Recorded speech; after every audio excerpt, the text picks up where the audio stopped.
I'm Lane with FilmSpeak, uh, and I just want to thank you for taking the time today. And I wanted to congratulate you on the series as well. Um, I grew up as a Halo fan, so I've been waiting for season two since season one ended, and it was awesome to see you show up and take on Ackerson. Oh, thank you so much, man. I appreciate that. As a fellow fan of the games as well and the show, I'm thrilled to be a part of it. So thank you. I was going to ask if you'd been familiar with the games before you got Oh into yeah, into yeah, the series. yeah. I definitely. I played them growing up. Co-op through the campaigns. I loved them, and I'm a gamer, a big gamer. So yeah, it was really quite exciting for me to be a part of the show and step onto those sets that I'd only seen in 2D on a little screen with a controller in my hand.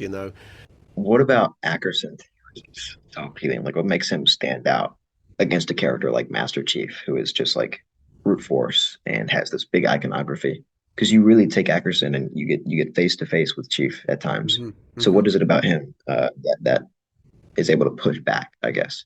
I think Ackerson just believes that he is smarter than everybody in the room, so he is always looking for opportunities to manipulate, and so he'll try and stay one step ahead of people. He'll be your best friend one minute and your worst enemy the next minute, and he's looking for those chinks in your armor.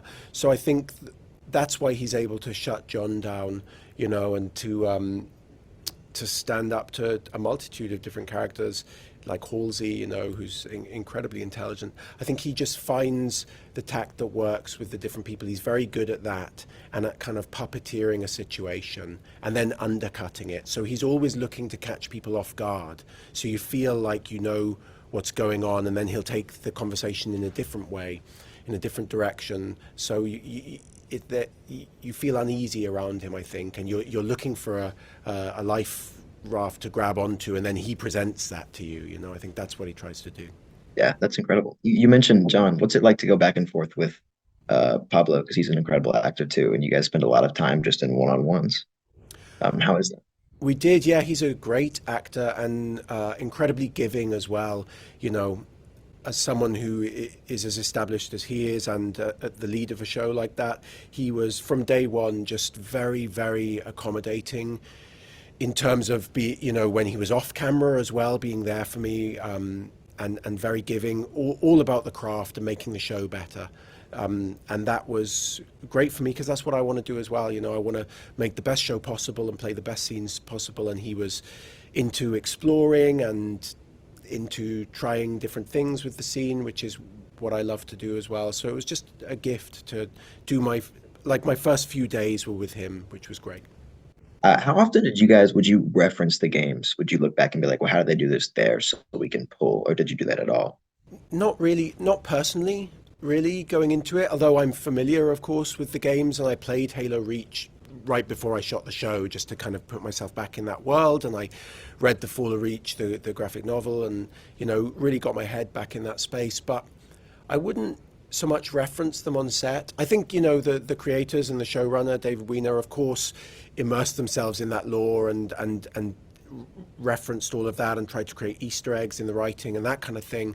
But for us on set, when we got to set, it was really about the characters and the relationships and what's the dynamic here? What do these characters want from each other? And what story are we trying to tell in this moment? Is it difficult to play a villain in a franchise you're familiar with? Because of course, playing the games, you're on the side of the good guys. So was it tough to like, flip your mind and be in the shoes of Ackerson? No, you just have to believe you're the good guy. So I just had to believe that Ackerson was humanity's only chance at survival, and he was doing what he needed to do, questionable things, but for the greater good of mankind. And he couldn't explain these things to other people, but they just had to get on board. And if they did, everything would be okay. And when I took that point of view, it was easy. I'll just give you one final question. It's just a broad one. Do you have like a favorite specific scene that you shot for the show? I do. In episode 3, there's a scene with James Ackerson Sr., Ackerson's dad, and he's struggling with dementia, and Ackerson is caring for him, knowing that he'll have to leave him on Reach soon, leave him to die, really, to be sacrificed. Ackerson can't take his dad with him when he leaves, and so it was an incredibly emotional scene for me. I worked with this actor Bill Patterson, who's just such a terrific actor and like kind of like a national treasure. You know, he's just such a wonderful actor. Uh, and I felt like that scene was Ackerson at his most vulnerable. It really showed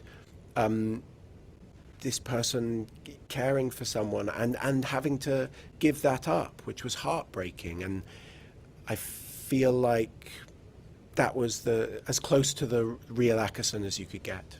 It's an incredible scene. It's you have to be able to connect to a villain to really root against them. Or So to yeah, root for them. or to root for them. Right, right, right. Well, thank you so much again. You're Thank incredible. The you. series is incredible. Oh, I And it was appreciate great to that. talk to you. Thanks, man. You have a Thank good you. one.